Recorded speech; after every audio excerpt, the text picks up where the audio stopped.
بسم اللہ الرحمن الرحیم۔ السلام علیکم ورحمۃ اللہ وبرکاتہ۔ ایک دفعہ میں نے رات کو روڈ کی ایک سائیڈ پر ایک لڑکی کو دیکھا۔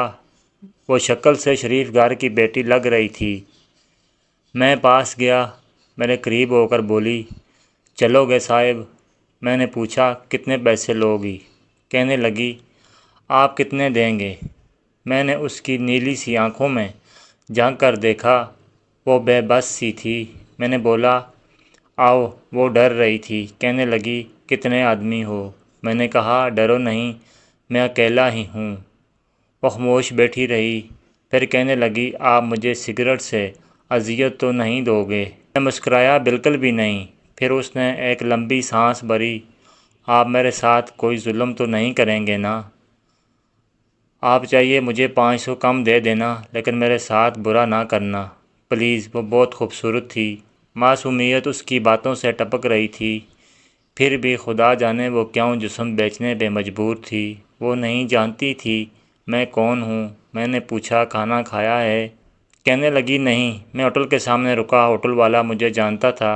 اس نے جلدی سے کھانا پیک کیا، مجھے دیا۔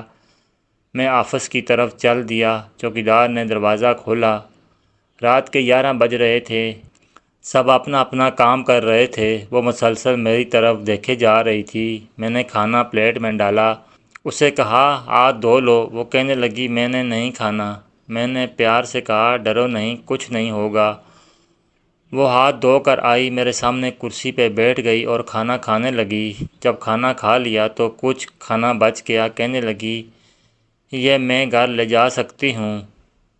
میں مسکرایا، بالکل بھی نہیں۔ وہ چپ ہو گئی، برقع اتارنے لگی۔ میں نے کہا، رک جائیں، میرے پاس آ کر بیٹھ جائیں۔ وہ حیران تھی، میری آنکھوں میں دیکھ کر بولی، جلدی سے اپنا کام کریں، مجھے واپس چھوڑ آئیں۔ میں نے کہا، نہیں۔ پوچھوں گا کیوں کرتی ہو ایسا؟ کیوں بیچتی ہو جسم؟ اتنا کہوں گا، چھوڑ سکتی ہو کیا یہ سب؟ وہ میرے چہرے کی طرف دیکھنے لگی، آپ پاگل لگ رہے ہیں مجھے۔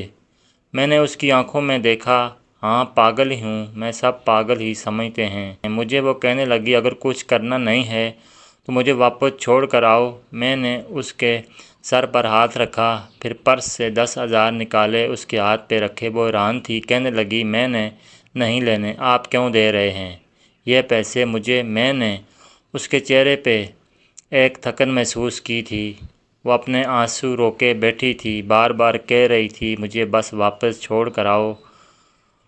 مجھے ڈر سا لگ رہا تھا۔ میں نے اس کا یقین دلایا، ڈرنے کی کوئی بات نہیں ہے۔ اچھا بتاؤ نا، بہت درد دیا نا زندگی نے؟ یہ سننا تھا۔ اس کی آنکھیں نم ہو گئی تھیں، جیسے کوئی قیامت گر گئی ہو۔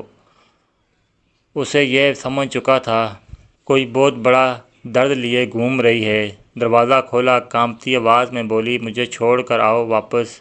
میں نے اسے بیٹھنے کا کہا، بتایا، میرا نام عثمان ہے، ڈرو نہیں، خود کو محفوظ سمجھو۔ اسے جب یقین ہو گیا کہ پریشانی والی کوئی بات نہیں تو بتانے لگی، شوہر مر گیا، 3 بیٹیاں ہیں، سسرال والوں نے نکال دیا ہے، ہاں باپ فوت ہو چکے ہیں، بھائی کوئی نہیں ہے۔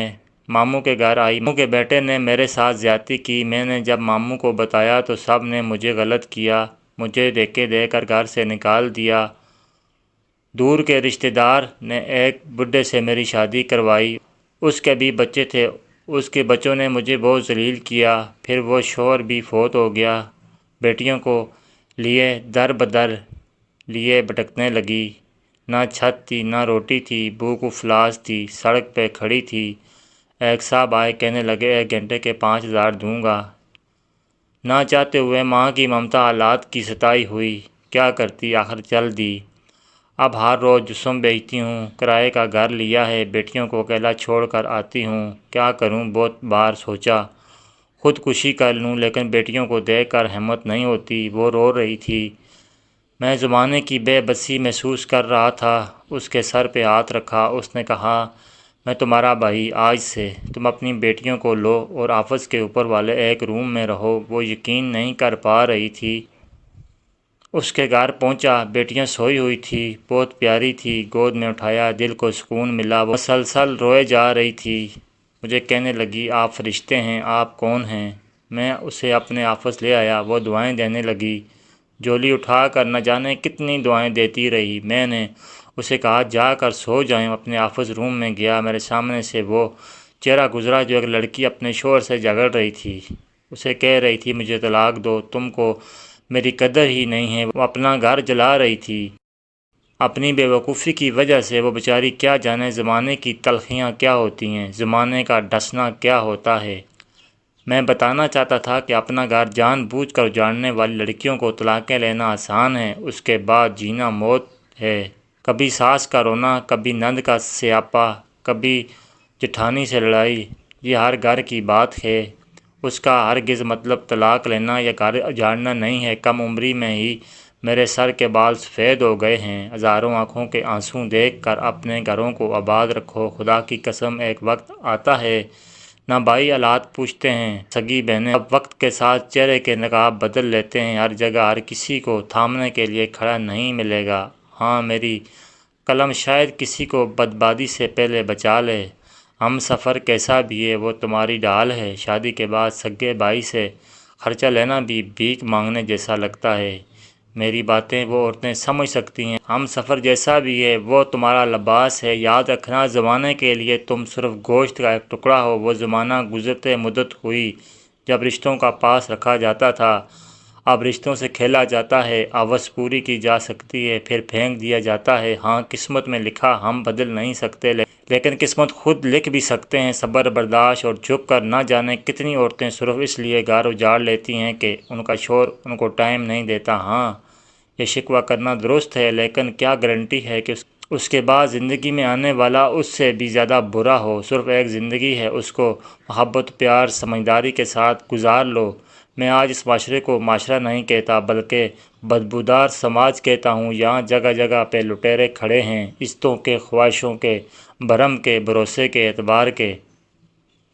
بس آخر یہ ایک بات کہوں گا، اگر تم کو پیٹ بھرنے کے لیے چار دیواری سے باہر نہیں جانا پڑ رہا، اگر تم کو جسم نہیں بیچنا پڑ رہا، اگر تمہارے سر پہ چادر ہے، اگر لوگ تمہارا سودا نہیں کرتے، اگر لوگ تم کو ویشا نہیں کہتے، اگر تمہارا دامن پاکیزہ ہے، اگر تم رات کو محفوظ پناہگاہ میں سوتی ہو تو نہ کرنا برباد اپنا آشیانہ، ورنہ رون دی جاؤ گی، نوچ لی جاؤ گی۔ پوچھو ان سے جو طلاق لیے بیٹھی ہیں، پوچھو ان سے، وہ سوچ رہی ہوتی ہیں نہ جانے کتنے بچوں کے باپ کی ہم سفر بنوں گی، نہ جانے وہ کیسا سلوک کرے گا، اور پھر ساری زندگی یہ تانے سنتے گزر جاتی ہے اتنی ہی اچھی ہوتی تو طلاق کیوں لینی۔ خیر وہ لڑکی الحمدللہ محفوظ ہے، لیکن وہ روتی ہے زمانے کی بے بسی پہ، اور جانتے ہوئے کسی عورت کی بربادی میں کہیں نہ کہیں مرد ہوتا ہے۔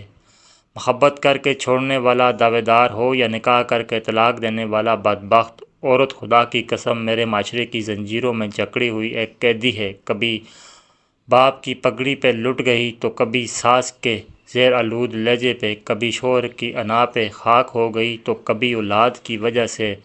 مرد اگر سمجھ جائیں میری اس تحریر کو تو شاید میرے معاشرہ بدل جائے۔ کچھ عورتیں ہوتی ہیں بازارو جن کو جتنی بھی عزت دے دو وہ عزت کی چادر سے زیادہ بازار کی رونق بننا پسند کرتی ہیں، پھر ایسی بدبخت عورتیں ایک بدبودار معاشرے کو جنم دیتی ہیں۔ ناظرین کرام، یہ ایک لڑکی کا واقعہ آپ کو سنایا کہ کس طرح اپنا گھر برباد کر کے در بدر کی ٹھوکریں کھاتی ہے۔